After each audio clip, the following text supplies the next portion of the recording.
Hey everyone, if you're trying to pick the best form builder for capturing leads, then today we're comparing Typeform, Jotform, and Tally.so. Let's break them down and see which one's best for you. First up, we have Typeform. It's known for its sleek conversational forms that feel like a chat.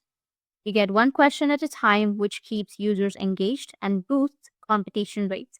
It's super easy to use with a drag and drop builder and tons of templates for lead gen surveys or quizzes.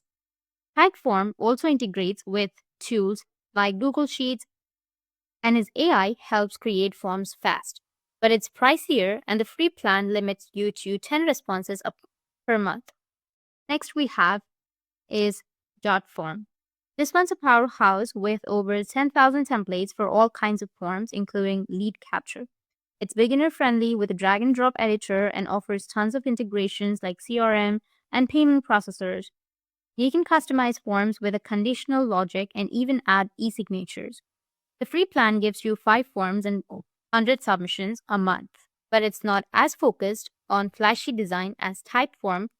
And finally, we have Tally.so. It's a simple, no code form builder with a free plan that offers unlimited forms and submissions. Perfect for startups on a budget.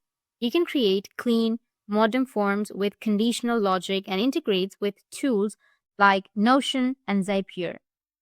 It's super easy to use, but it lacks advanced analytics and some fancy design options compared to the others.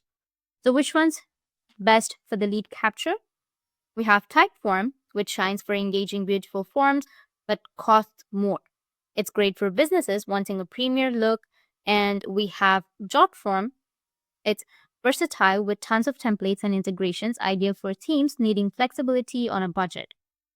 And at last, Tally is the go to for simple, cost free forms but misses deeper analytics. That's it. And if you have any questions, feel free to comment below. Thanks for watching.